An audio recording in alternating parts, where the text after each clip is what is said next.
Yes, magandang gabi po sa ating mga giliw na sumusubaybay sa ating programang Huntahan at Kapihan sa Lions Den. Kami pa rin po ang inyong makakasama sa episode na ito. Ako po si Jonald Medina Rayos. At ako po si Gads Rodelas. Yes, tayo ay nasa 12 episode na.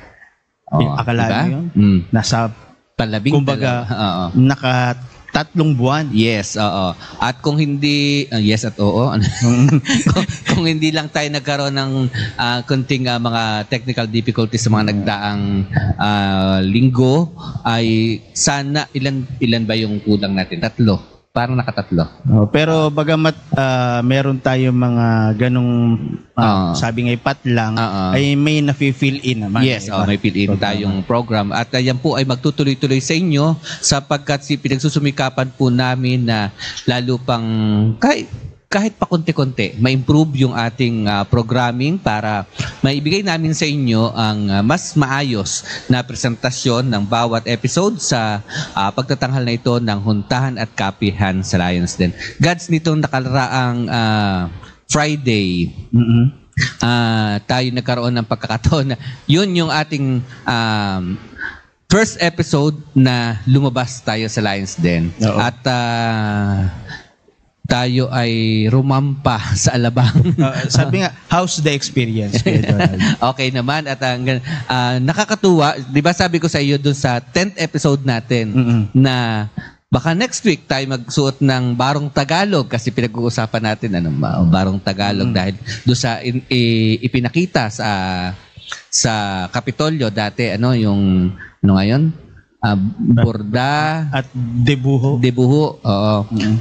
So baka kako tayo makapagsuot ng barong Tagalog sa susunod na episode. At nangyari nga nitong nagdaang Biyernes dahil tayo po ay dumalo sa chartering and first induction ceremonies ng Ibaan Host Lions Club. Ito po ay ginanap sa DAPAM DAPAM States Country Club dito sa Alabang, munting bayan, lungsod ng Muntinlupa sa Kalakhang, Maynila. At atin pong binabati ang pamunuan ng Ibaan Host Lions Club sa pangungunan ng kanilang charter president, si Sir Johnny Torreja. At syempre pa ang kanilang 53 bagong miyembro. Tsaka kilala talagang taga-Ibaan kasi Torreja. Oo. At alam mo ba, Gads, na sabi nga, kasi sa pagbubuo ng mga club ng Lions, ngayon ipinaliliwanag na kapag bago pa lang sa isang bayan, o unang club, kasi nagkakataon na sa pagdaan ng panahon, nadadagdagan ang Lions Club sa isang localities. Dahil ito'y kauna-unahan sa bayan ng Ibaan, ito ay Ibaan Host. At kung magkakaroon ng iba pang mga Lions Club later on na manggagaling sa kanila, na magiging anak nila. Kaya nga sila yung host, sila yung nauna. Nakatutuwa na ang requirement para makabuo ng isang bagong club ay at least 20 members. Ang Ibaan Host ay more than double. Kasi 53 ang kanilang charter members. At ito ay kumbaga galing sa cross-section ng mga taga-Ibaan. Meron diyang galing sa legal, may galing sa medicine, karamihan ay businessmen. At sila'y nagsama-sama para sa iisang layunin. At ito nga ay sila'y maging instrumento ng pagtulong sa ating mga kababayan na higit na nangangailangan, hindi lamang sa bayan ng Ibaan, manapa ay sa iba pang lugar na maaabot ng kanilang serbisyo. Bale, ilang buwan o gaano kahaba ang preparasyon? Ang panahon bago nabuo itong club ng Ibaan? Sila ay siguro less than 2 months. Napakabilis. Dahil ang ine-expect mo nga mo, yung 20, kumbaga parang mahirap-hirap na siyang mabuo ng ganong short span. Pero higit sa doble. Siguro dahil na rin lang sa kanilang paniniwala at pagtitiwala sa kanilang charter president, kaya marami agad ang sumali. Although yung yung kasama na yung orientation, siguro mga sabihin na natin 3 buwan at ganyan. Pero yung nitty-gritty para mabuo yung talagang yung nitty-gritty nung pagbubuo ng club, kasama na yung pagrerehistro nito sa Lions Club International, pagpapa-approve ay halos 2 buwan lang. At nakatutuwa rin dahil alam mo sa isang lugar, kapag magbubuo ng bagong club, minsan ay liligawan mo. Kung paano mo liligawan yung magiging charter president, yung magsisimula na hindi ka agad ito tinatanggap ng iba dahil ang iniisip nila ay ang laki ng responsibilidad na kanilang pagsisimulan. Dahil nakaatang lahat sa kanila yung buong responsibilidad na sana yung kanyang charter members ay magtuloy-tuloy at ang hamon ay yung unang taon ng pag-iral nung club ay sana ay wag magkaroon ng problema at pag sumapit yung first anniversary ay mas maganda na kumpara sa dati. Ano? Oo. Ang charter president ba, Kuya Jonald, ito ba'y matagal ng miyembro ng ibang club bago siya na... Yan, ang magandang tanong yan, Gads. Sapagkat sa ibang club, ang nagiging charter or president ay galing na sa ibang club. Halimbawa, ang ating charter president dito sa Batangas Crown Lions Club ay tulad niya, si Charter President Ethel Recto, siya ay dating miyembro ng Batangas Lions Club. Okay. So, siya ay matagal na, kumbaga, siya ay regular member na ng isang existing club. Bago niya tinanggap yung hamon na magsimula ng bagong club. Yung ating ibang anak na club, sa limbawa ay ang Bawan Centennial Lions Club PMJF, yan ang charter president nila ay si Richard Cabral at yun namang San Jose Bastion, ang kanilang president, ang kanilang charter president si Lion Peps Velasco, siya hindi rin dating member. Pero yung ating isang anak na club sa Balayan, yung Western Batangas Lions Club, si Dr. Maureen Villanueva, ito ay regular member ng Batangas Crown Lions Club. Ang kaibahan naman nitong ibaan, sila'y lahat ay bago. At sabi ko nga, sa iba'y mahirap-hirap ang pagliligaw sa isang very challenging ang manligaw ng isang individual, isang leader na magsisimula bilang charter president ng bagong club. At the same time, magsisimula rin siya bilang bagong miyembro. Oo. Ang ibaan, ang ating charter president sa ibaan, si Lion Junicio Torreja, siya ang naghanap ng opportunity at nagpapasalamat siya na dumating ang opportunity na ito para siya maging instrumento ng paglilingkod sa kapwa. Sabi niya di ba dati, ang kailangan mo'y time, yung paglalaan mo ng oras, ng iyong lakas, para sa ikaw magsilbi sa mga humanitarian service.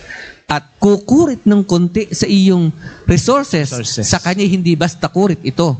At siya'y nagpapasalamat sumabunot pala. Dahil ito'y dumating na opportunity sa kanya para siya'y maglingkod. Ang sabi niya dati, okay, kahit paano, meron na naman ako sa buhay. Ayos ang kanyang pamumuhay, ayos ang kanyang mga needs ay wala siyang problema. Pero may natitirang isang kulang sa kanya.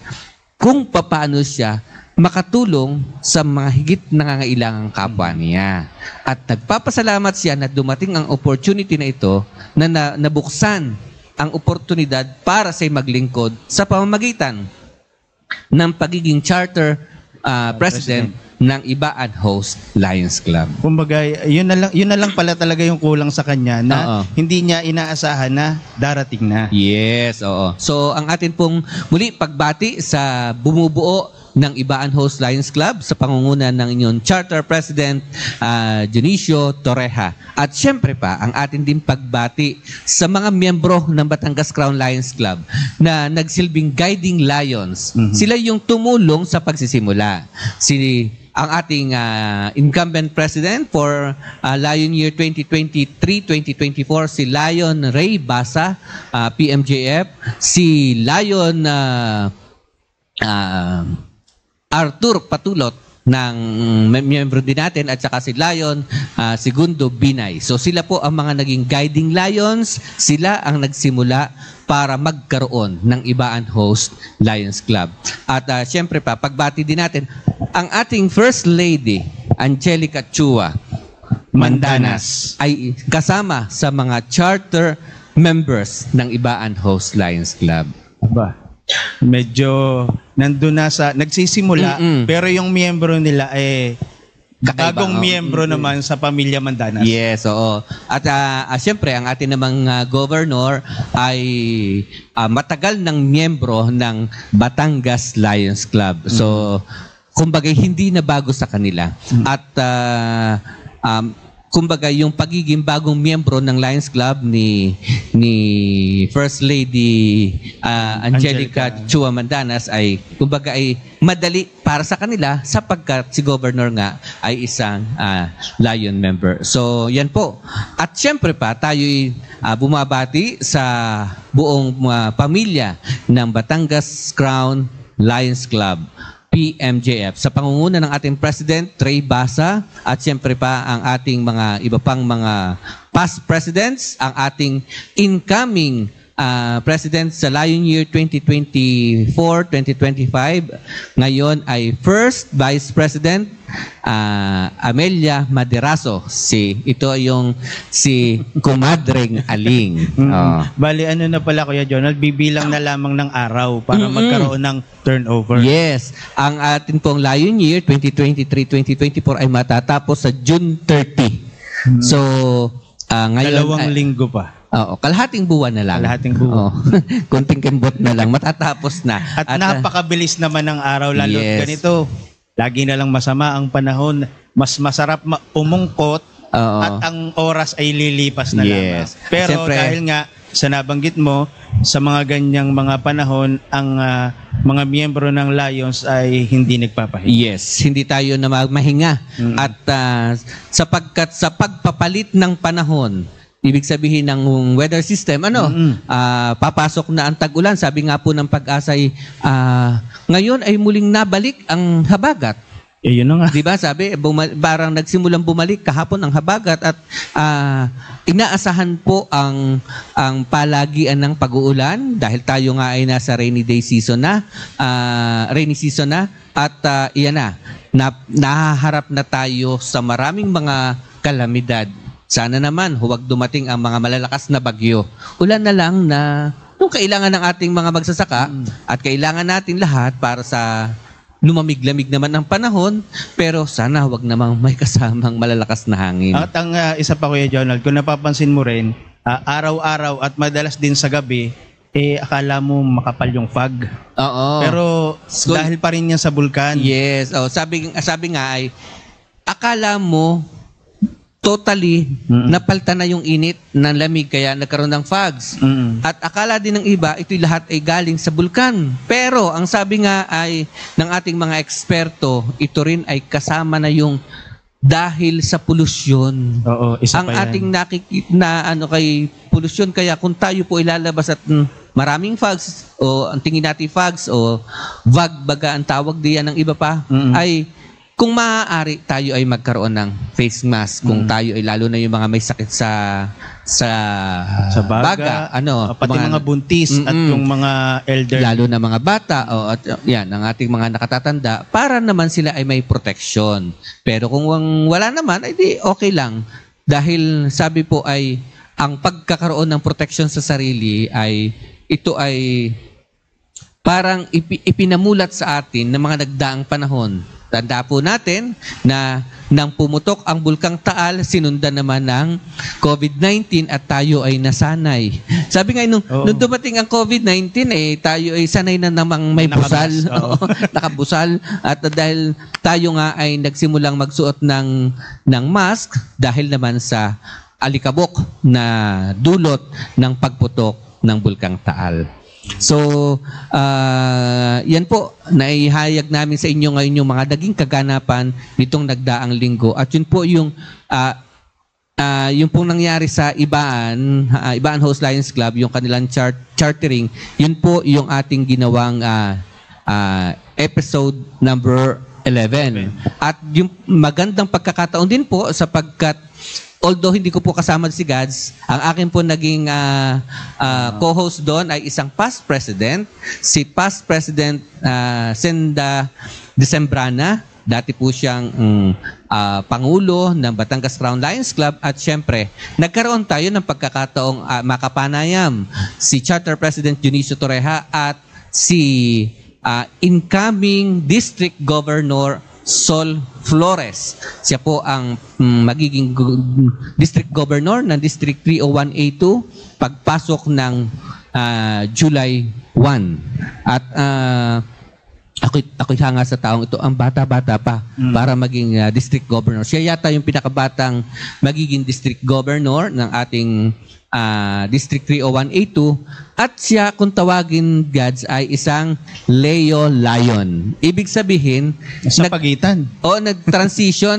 mula sa pagiging Leo tapos ay Lion. Ito yung kasi, di ba, bukod sa mga regular lions, ito po yung mga, sabihin na nating of legal age, na professionals. Pero, meron din tayong Leo na nagsimula naman sa 12 years old to 30. So, in between, yung nagta-transition, yun po yung Leo Lion. So, di nasa ano lang siya? Edad 30, 31? wala pa siyang 40. 35 parang gano'n. Basta wala pa po siyang 40 years old. At siya ay hindi basta isang ordinaryong leon. Siya po ay lion, tawag dito. Siya ay ilan ba? 30 PJF. So 30 ulit siya na maging isang Melvin Jones Fellow. Ibig sabihin talagang siya ay kasagpi para sa pagsusulong ng mga advokasya ni Melvin Jones, ang tagapagtatag ng Lions Club International. So, mamaya sa iba pang segment ng ating programa, titingnan pa natin yung iba pang mga kaganapan. At ano ba ang mga nangyayari ngayon, hindi lamang sa ating lalawigan ng Batangas, sa ating bansa, at ano ang ating mga pwedeng gawin bilang mga ordinaryong mamamayan. Yung, di ba, ito yung era na pumasok ang tinatawag na mga marites at tolits sa ating mga lipunan. Ang ating pagiging mga marites at tolits sa iba't ibang mga aspeto ng ating buhay ay sana'y maging hindi lang basta tayo ay nakikisagap ng mga kwento, nakikipagbalitaan. Ilagay natin sa isang perspektibo na ito ay kapulutan ng aral ng ibang tao at the same time ay makatulong tayo na makabuo ng maayos na desisyon. Ito po ang dahilan kung bakit tayo ay nagkaroon ng ganitong programa para yung ating pakikipagmarites sa ating kapwa nang tungkol sa mga kaganapan sa ating kapaligiran ay makatulong upang makabuo sila ng desisyon sa buhay at sa kanilang pakikitungo sa ating kapwa. Diyan lang po kayo at babalik pa po ang ating programa, ang Huntahan at Kapihan sa Lions Den. Ang bahaging ito ay hatid sa inyo ng Nickel Asia Corporation, Finance Asia Gold Winner for Basic Materials Company Category, celebrating 15 years of responsible mining.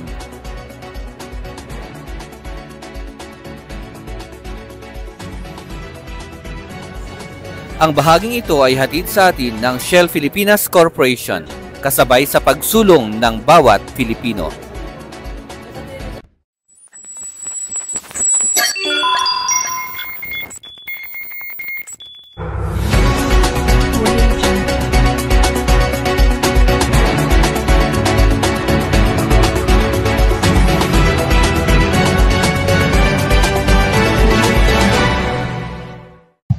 Ayun, at muli pong nagbabalik ang inyong programang Huntahan at Kapihan sa Lions Den.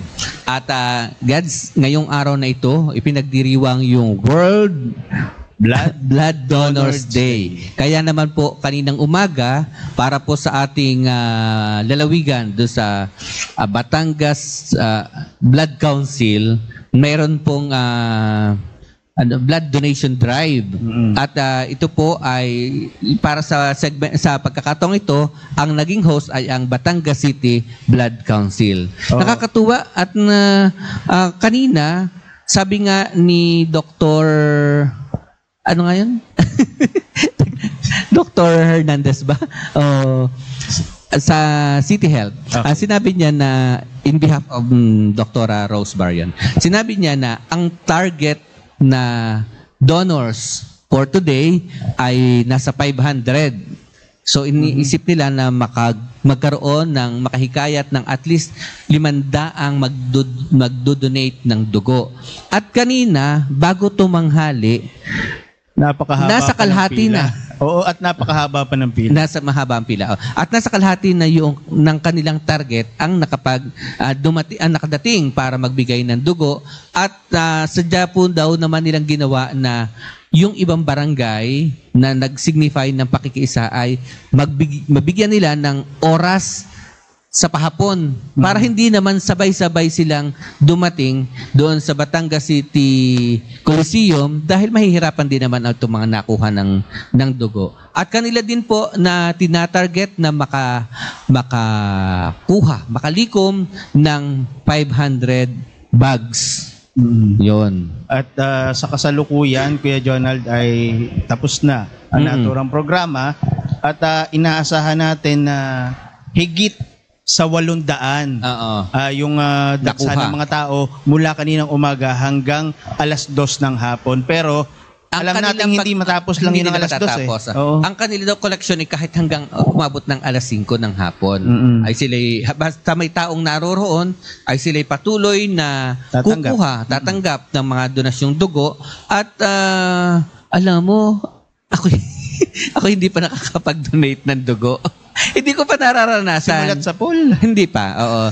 Dahil, nagkaroon naman ako ng, kumbaga, ano ba tawag doon? Comorbidities ba? Okay. Nung comorbidities na uso lang ng panahon ng pandemic.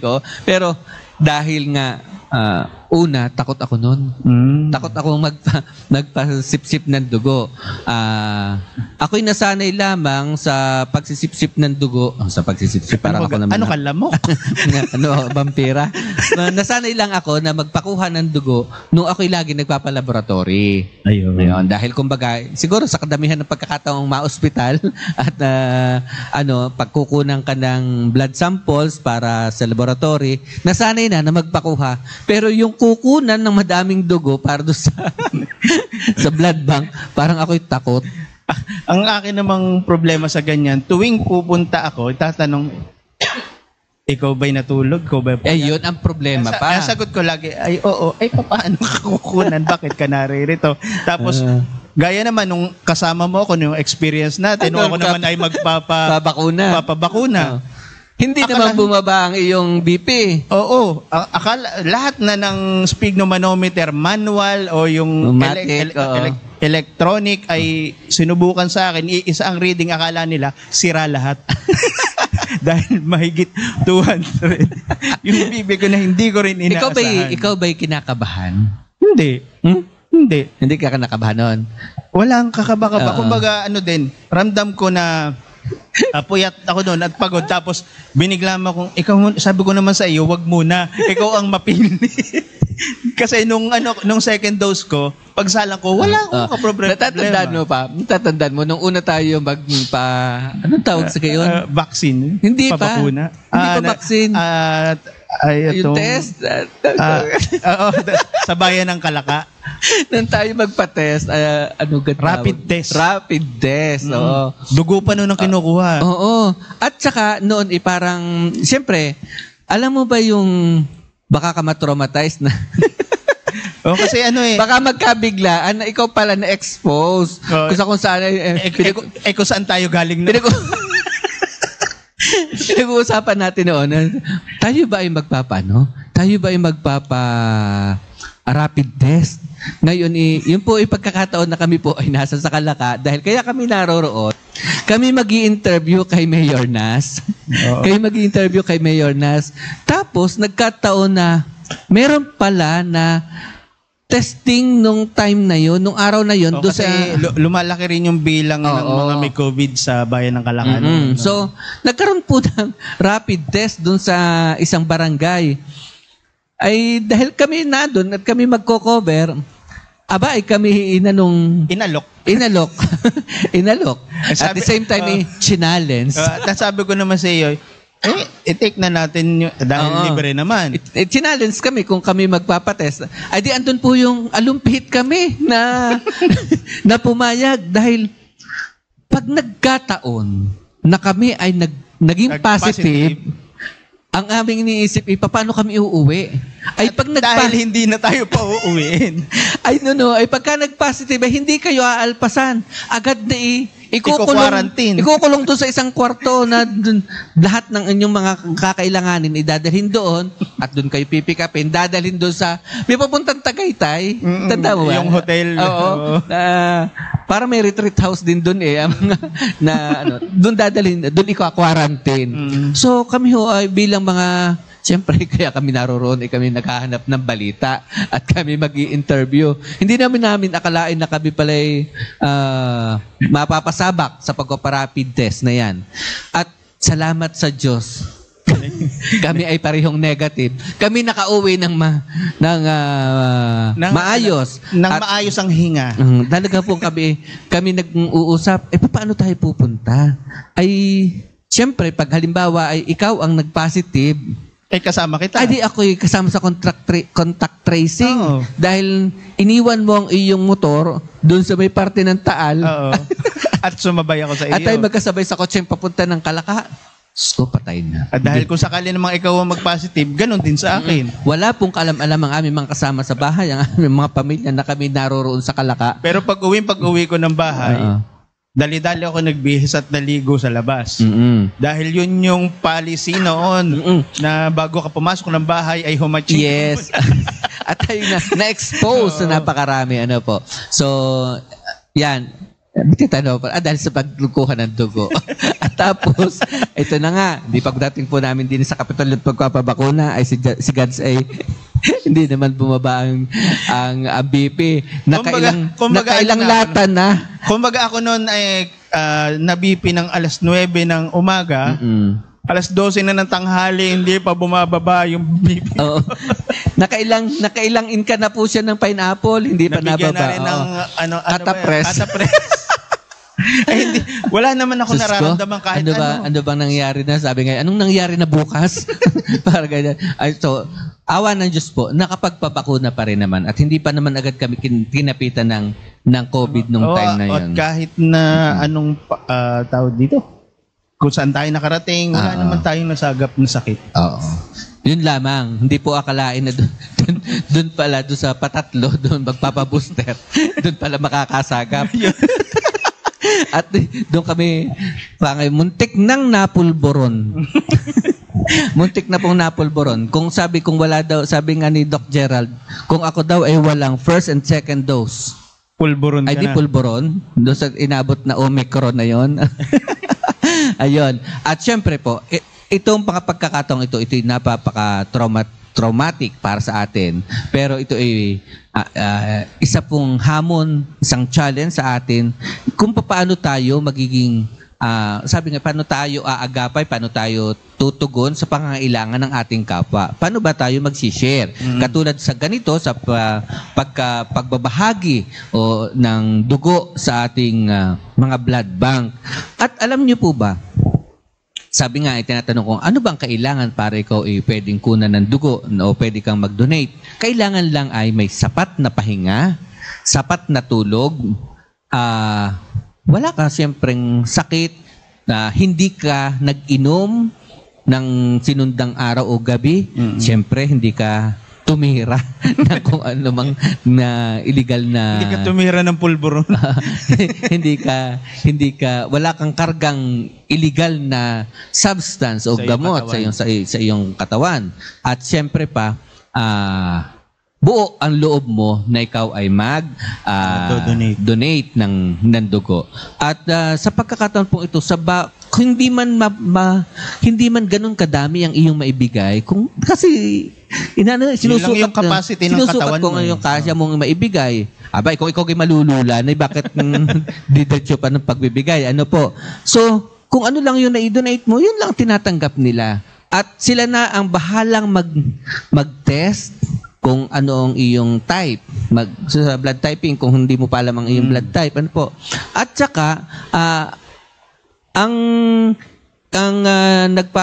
nagdo-donate ng dugo, sabi nga, malaki din ang tulong sa ating katawan. Oo, tama. Kumbaga, nare-replenish kasi yung dugo na nawawala sa iyo, napapalitan ng bago. Yes. Sabi nga ito ay mahalaga para ang sirkulasyon ng dugo ay maging maayos. Dahil yun daw namang natatanggal sa atin ay kara-kara din agad ay bumabalik. No. Kaya pala yung mga pagkakatapos mag-donate ng dugo, nangangain ng balot. At kailangan yun. Kumbaga pampataas. Para lumakas uli agad ang katawan. Mabilis mag-pump yung puso. Yes. Edi, ayun na yung replenish ng dugo. At isa pa, kung ikaw ay nakapag-donate na ng dugo, bibigyan ka ng card, yung ang tawag donor's card. Na sa katunayan, ikaw ay nakapag-donate ng dugo at kung dumating ang pagkakataon, sabi ng mga katok, mga Mrs. Katok, kung ikaw ay mga ilangan ng dugo, ay ikaw naman ay kumbagay may access. May access ka sapagkat ikaw ay kasama sa mga priority na mabigyan ng dugo sa pagkakataon na ikaw ay mga ilangan. So ganun po ang mga benepisyo ng pagiging isang blood donor. Kuya, madalas nating naipapaliwanag sa kanila yung pagdo-donate ng dugo. Paano naman kung yung ating mga kababayan ang nangailangan ng dugo? Yes. Ano naman yung mga steps para naman tayo para naman matulungan natin sila na kung sila ay nangangailangan naman ng dugo. So ang ginagawa po ng ating mga kababayan kapag halimbawa nagkaroon sila ng pangangailangan sa dugo, kalimitan ng ating unang pinupuntahan ay ang Red Cross. Philippine Red Cross sapagkat sila po ay may blood bank. Ano po? Sabi namin, bakit ikaw may bayad? Akala ko gayan ibigay, donasyon ng iba. Bakit nga ang aga po? Sapagkat yun po ay hindi bayad dun sa dugo. Ito ay kalimitan ay bayad sa pagpuproseso para maging manatili na fresh yung dugo at saka dun sa pag-iimbak nito. Dahil ang kailangan po, hindi naman po ito pwedeng supot-suputin lamang at ilagay sa... Pagkakuha sa iyo, diyan ka na muna sa isang tabi. Hindi naman pwedeng basta akala mo kayo nag-iipon ng dugo na gagamitin sa dinuguan. Hindi naman ho ganun. Ito ay may proseso, kinakailangan maayos ang pagkakaimbak nito sa blood bank at natitiyak na ito ay ligtas. Walang anumang dalang sakit. So, yung pong i-donate na dugo ng ating mga blood donors ay tinitreat pa yan. Kumbaga ay pinoproseso ng ating blood bank, ng ating Philippine Red Cross para maging matiyak na maayos ito. Kaya kapag tayo po ay nasa sa mga ospital, ang ating mga pasyente nasa mga ospital at nangangailangan ng dugo, minsan yung ospital ay walang sapat na imbak na dugo. Kaya po ito ay tumatakbo sa Philippine Red Cross. At hindi po ibig sabihin na ngayon ay ngayong araw na ito ay ipinagdiwang ang World Blood Donors Day ay tapos na. marami pa pong pagkakataon, marami pa pong mga opportunity na tayo ay mag-donate ng dugo sa iba pang kapamaraanan. Sapagkat marami pong grupo ang nakikipag-partner sa Philippine Red Cross o sa mga ating Blood Council na sila ay makapagkaroon din ng blood donation drive. Nagkakaroon po kalimitan in partnership with LGUs, Local Blood Council, ng ating Batangas Medical Center at ang ating mga uniform personnel. Ayan. Ito lagi yung suki. Yan ang laging madalas naman na nasa unahan sila ng pila. Sila yung pinakamaraming nagdo-donate sila, at bukod diyan ay hindi lamang naman mga kapulisan, mga sundalo, lahat ng uniform personnel ng ating gobyerno ay kapartner na rin ng Philippine Red Cross. Sabi nga po ay hindi lang natin sila tagapagligtas o kapag may gera o may iba pang mga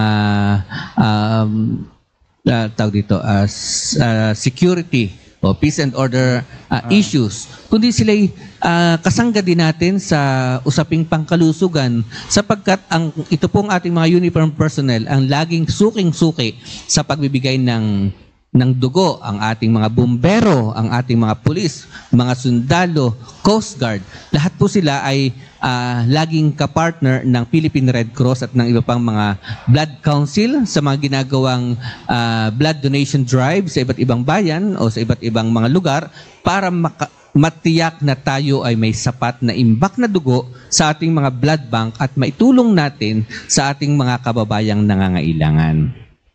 Ayun. Yun. At sabi nga ng ating Red Cross Administrator, Ronald Generoso, dito sa atin sa Philippine Red Cross sa Batangas, ay magkakaroon pa tayo ng pagkakataon na siya ay ating makahuntahan sa iba pang pagkakataon. Nagkataon lang na kanina ay siya ay papunta ng Kalamba. At baka siya ay gabihin ng uwi, so hindi po natin makakasama sa ating programa ngayon. Pero may mga pagkakataon pa na siya ay pwede nating maging panauhin sa ating programa upang makapagbigay naman ng iba pang mga panayam tungkol sa iba pang mga ginagawa ng Philippine Red Cross, lalo na sa panahon na may kalamidad. Ito, paharap na naman tayo sa mga tagbagyo, pagbabaha at ganyan, at pagputok ng bulkan. Lagi po nating kaagapay ang Philippine Red Cross. Hindi lang sila para doon sa dugo, kasi nakikita natin sila, lalong-lalo na nga sa mga binanggit mo na mga kalamidad, ay hindi nawawala ang Philippine Red Cross dito sa Pilipinas, at nakatutulong po sila na maipadala sa ibang bansa. Yes, at ang mga dito po sa Batangas, bukod sa buong Batangas Province, bukod sa Batangas City, meron pa po tayong mga sangay ang Philippine Red Cross sa Nasugbu at sa lungsod ng Lipa. So, kaya meron din po tayong mga blood banks dyan sa mga lugar na iyan, at lagi pong nating kaagapay ang iba pang mga local blood council at ang mga asosasyon ng mga ospital na para sa pagtiyak na mayroong laging sapat na imbak na dugo na matatakbuhan ng ating mga kababayan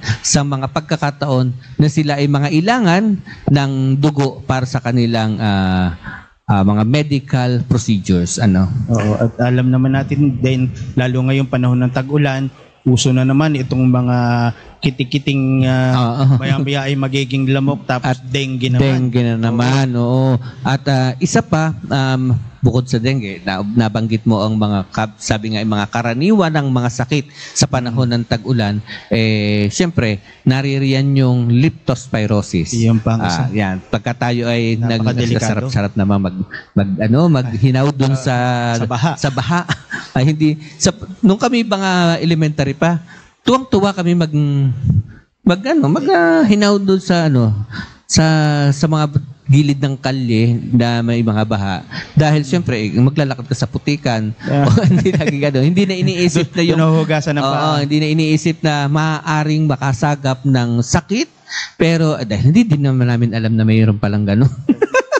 Mutak naman natin. Mutak noon. Pero ngayon, yun po, alam na natin, so tayo ay patuloy na nagpapaalala sa ating mga kababayan. Tayo po ay patuloy na mag-ingat dahil tayo nga ay paharap sa panahon ng mga tag-ulan at tayo ay tayo ay nahaharap din sa iba't ibang mga pagsubok sa ating kalusugan. Siyempre, marami pa po tayong pag-uusapan sa pagbabalik ng ating programang Huntahan at Kapihan sa Lions Den. Ang bahaging ito ay hatid sa inyo ng Nickel Asia Corporation. Finance Asia Gold Winner for Basic Materials Company Category, celebrating 15 years of responsible mining.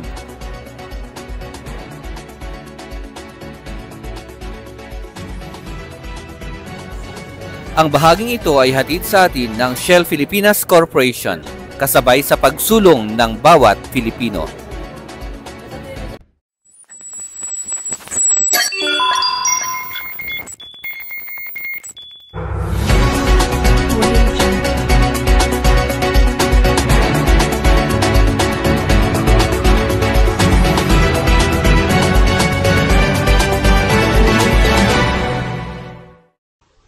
Ayun, Okay. at muli pong kaming nagbabalik sa ating programang Huntahan at Kapihan sa Lions Den. Sige.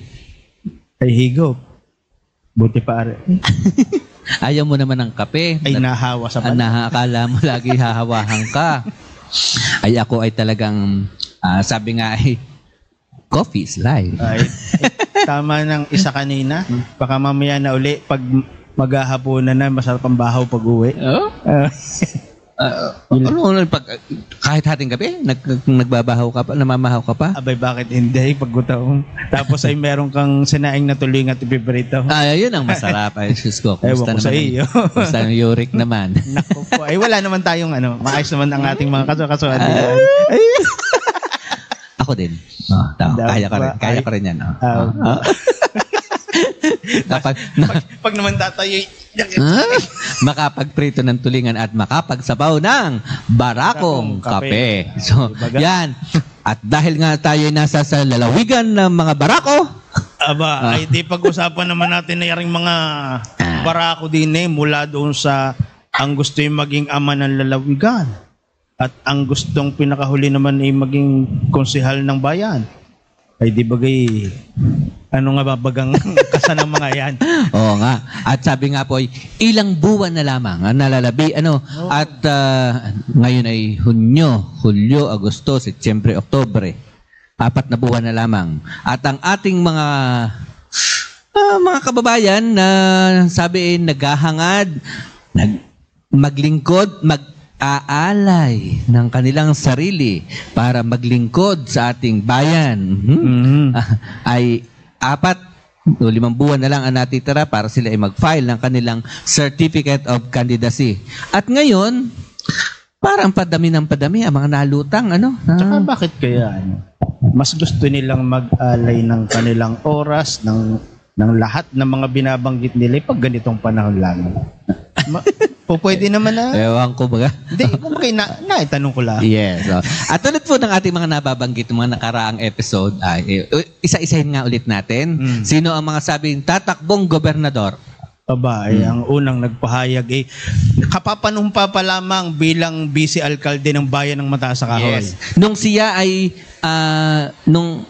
inauguration, tama. Manumpa bilang Vice Mayor, ay kanya na agad sinabi na ang kanyang goal sa susunod na eleksyon ay ang tumakbo bilang gobernador ng lalawigan ng Batangas para sa isang world-class Batangas. At yan ay wala't dili iba kundi ang Vice Mayor ng Mataas na Kahoy, J. Manalo Ilagan. Yan po yung unang sabi nga niya ay doon sa ating panayam dati sa Mataas na Kahoy, hindi ko iniisip kung sino ang magiging kalaban. Kung yun ay iniisip ng iba, nung panahong yan ay wala pa talaga iniisip.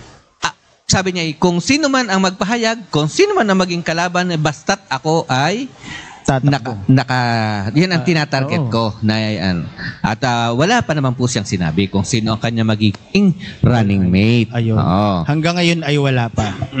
Ang sumunod po na naghayag ay si dating Padre Garcia Mayor at dating One Care Party List Representative Mike Rivera. At ang kanya pong ini-offer naman ay sabi nga ay kung paano niya iniangat ang bayan ng Padre Garcia para sa isang maayos at maunlad na bayan ay ito ang kanyang sabi nga stepping stone. Ito ang kanyang jumping board sa kanyang hangarin na maging gobernador ng lalawigan ng Batangas. Noon po, napapag-usapan at sabi, parang gusto kumana ng ating League of Municipal Mayors President. Ayun ang mayor ng San Jose, Ben Patron. Pero sabi naman niya ay hindi ganon. Parang hindi pa, wala siyang public, wala pa siyang public announcement na siya ay tatakbo, pero may mga kilos na may mga pahiwatig. May pahiwatig na parang gano'n. Siyempre, matatapos na ang kanyang termino bilang mayor ng San Jose at nakita naman ang kanyang liderato bilang Pangulo League of Municipal Mayors ng Batangas ay sabi naman siya naman hinug na rin sa larangan ng politika para tumakbo at hangarin ang pinakamataas na posisyon sa ating lalawigan. At nitong mga dumating pang mga ilang araw, ilang linggo, isa pang taga San Jose. Isa pang taga San Jose ang lumutang. May mga nakalat na ding mga tarpaulin. Ito ay si Walter Osaita. Pag nabi pong Osaita, taga San Jose yan. Nandiyan ang mga angkan ng mga Osaita sa San Jose. Ito ay hindi isang incumbent official, di ba? Ano bang background ni parang siya ay galing siya sa business sector, parang ganon. Pero may mga pamilya siya na ang dugo ay dugong politiko din. Yan. At sinasabi na siya din yung isa na tatakbo sa pagka-gobernador. Siyempre, yun ang maintindihan natin sa mga nakasulat sa kanilang mga tarpaulin. At ito na mga isa pa. At napapag-usapan ang pagbabalik ng ating Star for All season, ang ating dati ng gobernador at dati ding mayor ng Lipa, dating kongresista ng Lipa, ang dating governor Vilma Santos Recto. At sabi naman sabi ng ating mga budwit. Ay sabi rin ng aking mapagkakatiwalaang source ay Iyon din. Oo. Nasabi nung una ay hindi nalutang at parang sabi kung siya ay babalik sa politika, ang sabi daw di umano ay kung siya ay babalik sa politika ay bilang isang kongresista ng lungsod ng Lipa. Subalit, datapwat dito mga nakalipas na linggo, marahil nga ay ating na ulinigan uli na siya ay parang napapaibig na bumalik sa Kapitolyo. Ayun nga. At ang isa pa na balita rin ng aking bubuit, isang mapagkakatiwalaang source, ay ang kanyang anak na si Ryan Christian ang balak na tumakbo sa pagkakongresista ng lungsod ng Lipa. At may isa pa, hindi pa lang pinapangalanan sa kanilang kampo, ang balak namang tumakbong mayor kalaban yung dati nilang kaalyadong si Mayor Eric Africa. Dahil si Mayor Eric po, ay alam naman natin na yan ay kumbaga ay ang kanyang buhay politiko ay siya ay mula sa pagiging konsehal ng lungsod ng Lipa, umakyat sa pagiging vice mayor at ngayon ay mayor, tumaas ang kanyang sabi nga ay political ladder. Sa likod ng anino ng mga rekto. Yan po ay isang nagdudumilit na katotohanan. Sapagkat alam naman natin, sino ba si Mayor Eric dati? Dating konsehal ng Lipa. Dating vice mayor ng Lipa. Hanggang maging mayor ng Lipa. At hindi niya maaabot ang kanyang kinatutungtungan ngayon sa lungsod ng Lipa. Anuman ang estado, kalalagayan ng development sa lungsod ng Lipa, hindi po yan magagawa lamang ni Mayor Eric. Laging naririyan sa likod niyan, sabi nga, ang anino ng mga rekto. Kung walang konsensek Kong Sensek. Akala kung pakinggan mo, akala mo Chinese. Kung walang Kong Sensek Recto, dating congressman, dating senador at ngayon secretary, Ralph Recto, na siyang arkitekto ng development ng lungsod ng Lipa, ay sasabihin natin, hindi natin masasabi na ganito. At the time na minana ni Mayor Eric ang lungsod ng Lipa galing kay Mayor Maynard. Ayun. Kung walang Recto na nagbubuhos ng development o ng funding sa mga proyekto o ng suporta, ay hindi gayan ang Lipa. Sadya. Alam naman natin yan. Kung may sasansala sa akin sinasabi, ay kayo kayo na magsabi. Patunayan nila. Patunayan nila. Dahil alam natin na ganun na lamang ang suporta ni Kong Sensek para maisulong ang lungsod ng Lipa. Magkakataon ba na ang iba't ibang departamento ay magkaroon ng tanggapan sa lungsod ng Lipa kung hindi isinusulong? Tama. Ito ba ay magagawa lamang kung galing sa lokal? Ay inaki, hindi.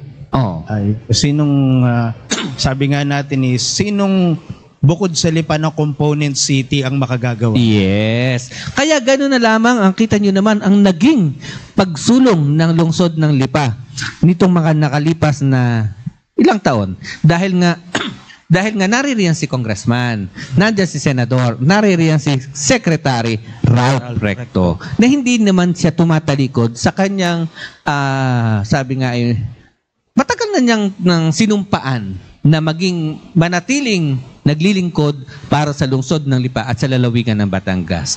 At sa likod niyan, sa kaugnay nito, sabi nga ay ito na din yung isa siguro nagpapalakas pa para ang loob ng ating dating gobernador Vilma Santos Recto ay ikonsidera ang pagbalik sa Kapitolyo. Yan. At ang nakikita rin natin dito, nabanggit noong proklama itong si Ginoong Michael Rivera na siya kakandidato bilang gobernador, ay siya daw ay nasa kanya daw ang suporta ng Recto ni Kong Sensek. Pero hindi natin nadidinig kay Kong Sensek. Ayun na nga. Tapos ang isa pa ay nabanggit nga at naulinigan ng ating mga bubuwit na babalik itong si dating Governor Vilma Santos Recto. Yes. Sino bang mas papaboran? Ikaw na kaalyado o ikaw na asawa? Ako ay nagtatanong lamang. Ikaw na nagsasabing ikaw ay suportado? Ay intayin muna natin. Intayin natin ang mismong pahayag. Ayun. Yun yung matagal na nating hinihintay. Yes. Kasi wala pa naman mismong pahayag. At syempre pa, hindi po nawawala sa hanay ng mga yan ang ating incumbent Vice Governor Mark Libiste. Natatakbo sa pagka-gobernador sa 2025 katulad ng kanyang ipinost na siya ay magiging siya ay kakandidato sa pagka-gobernador at ang kanyang running mate ay si Governor Mandanas. Ayun. At ang tanong naman dito ngayon, nang sinasabi nung kauna-unahang nagpahayag na siya ay tatakbo bilang ama ng lalawigan na si Vice Mayor J. Manalo Ilagan na nasa kanyang ang suporta ni Governor Mandanas, ay alangan namang itong running mate ay hindi naman suportahan yung kanyang gobernador. Siya daw yata ay supported ni Governor Mandanas ngayon. Hanggang kailan? Ngayong si Governor Mandanas. Ibig sabihin? Ay pag dumating ang Oktubre at nag-file ng Certificate of Candidacy, sabi nga ay sealed with a handshake. Yan ang sabi ni Vice Governor. Yes, oo. So sabi ay selyado na ng handshake ang kanilang naging pagpupulong ng mahigit na 3 oras para mabuo ang kanyang ipinost na Libiste Mandanas Tandem sa 2025. Pero hihintayin pa rin natin ang pahayag mismo ni Governor Mandanas. Tama. Kung iyon ba ay may katotohanan. Yes. Dahil hindi naman tayo kakahapon ipinanganak. At nakita natin ang mga post, nakita natin ang handshake nila, pero wala pa po tayong nadidinig mismo galing kay Governor. Ayun. At ito pa, Sa likod ng mga pangyayaring ito, ng mga announcement na ito, ng kanilang mga deklarasyon, ng kanilang pagiging, ng kanilang nanais na tumakbo, siyempre, lagi pong kaakibat diyan ang usapin ng mga political parties na kanilang kinaaniban. Ayun. Anong political party ni JMI? Hindi ko Hindi mo hindi ko dito nagdaan, oo. Mm-hmm. Si Mayor Janet kasi parang siya miyembro ng One Batangas. Okay. One Batangas. Hindi ako sigurado kung ibig sabihin ang asawa niya ay hindi miyembro ng hindi ako sigurado. Hindi ako sigurado. No, kung sa ngayon ay sila miyembro ng One Batangas. Doon po sa ginawang ano bang tawag sa particular event yung sa Lipa? Barako Fest. 2020. Naroroon si former Congressman Mike Rivera. Pero naroroon din ang maraming miyembro ng One Batangas. At andun din si Mayor Ben Patron. Yes, oo. Dahil siya talaga ay miyembro ng One Batangas. Oo. Ang One Batangas po ito po hindi isang partido. Aggregation. Ibig sabihin samahan ng mga local leaders na sila po ay sumanib, although sila ay miyembro ng isang political party, sila ay nagsama-sama para sa isang bandila, lalim ng bandila ng One Batangas. Para sabi nga, magkaroon sila ng sama-sama, iisang layunin, at ito ay ang maisulong ang development sa lalawigan ng Batangas. At ito ay para na ring sumisimbolo. Bagamat hindi, sumisimbolo ng kaisahan. Partido. Kaisahan. Local aggregation. Parang local party. At ang maraming dito ay ang ating mga incumbent members na member ng nationalista ang karamihan dito. Ayan. Lalo na ang utak sa likod nito ay walang iba kundi si Kong Sensek. Oo. At si Kong Sensek Ralph Recto ay siya po ay alam naman natin na isang matibay na miyembro ng Nationalista Party. Alin ba ang Nationalista Party? Ito yung isa sa pinakamatandang political party sa ating bansa. Siya po yung political party ni dating Senate President Manny Villar. Oo. So, ang mga miyembro po ng Nationalista Party ngayon sa Senado ay ang mag-ina ni Mag-inang Villar, Cynthia and Mark. Ang magkapatid na Alan and Pia. Sino pa? Sino pa nga ba? Yang Amy Marcos, nationalista. Okay. So yan po yung mga nationalista party. Sa lalawigan ng Batangas, karamihan sa miyembro ng One Batangas, ayan po ay miyembro ng Nationalista Party. Si dating mayor, dating Congressman Mike Rivera, hindi ko alam kung anong kanyang local party dati. Kasi siya ay nga galing sa pagiging party list representative. At yun naman ay hindi under ng isang political party. Si Walter Ozaita, hindi ko pa po alam kung anong kanyang partido. Pero si dating Congresswoman Vilma Santos Recto ay nationalista. Sigurado. Yun po nung kanyang huli niyang takbo bilang Congresswoman ng lungsod ng Lipa, ay siya po ay isang nationalista. Pero si Governor Mandanas at si Vice Governor Mark nung nagdaang eleksyon ay miyembro ng PDP Laban. Alam naman po natin na sabi nga marami sa mga naging takbo ng ating gobernador sa pagka-gobernador, may pagkakataon na ang kanyang katandem ay hindi kapartido. Kasi nagkaroon ng mga local parties merging at saka ang tawag dito yung tawag sa nagagayon ang dalawang party twinning ang mga alliances. Alliance. Nagkakaroon ng alliances. Una pong pagtakbo ni Governor Mandanas ay ito yung Lakas Laban. Pero nung nitong, di ba ito ay huling termino na niya, yung pagtakbo niya ng unang termino ay independent siya. Pero yung takbo nito, itong huli, ay PDP laban. So, yan po ang ating mga ipagsubaybay sa mga kaganapan, sa ating usaping pampolitika, na sana ang aming mga naibahagi sa inyo ay makatulong sa pagbuo ng inyong mga opinyon sa bilang paghahanda sa susunod na halalan. Sa susunod pong mga episode, pahahapyawan din natin sa iba't ibang bayan naman, sa iba't ibang distrito. Sa iba't ibang distrito sa lalawigan ng Batangas. Siyempre po, sa ngalan pa rin ng aming President ng Batangas Crown Lions Club, Ray Basa, PMJF, at ng lahat ng mga opisyal at miyembro ng Batangas Crown Lions Club at sa pamilya ng Balikas News Network, kami po ay nagpapaalam sa episode na ito. Magbabalik pa rin po ang programang Kuntahan at Kapihan sa Lions Den sa iba pang mga sa susunod na Biyernes. Kami po ang inyong naging nakasama. Ako po si Jonald Vidinarayos. At ako po si Gads Rodelas. Have a nice weekend. Bye-bye. Ang bahaging ito ay hatid sa inyo ng Nickel Asia Corporation. Finance Asia Gold Winner for Basic Materials Company Category, celebrating 15 years of responsible mining.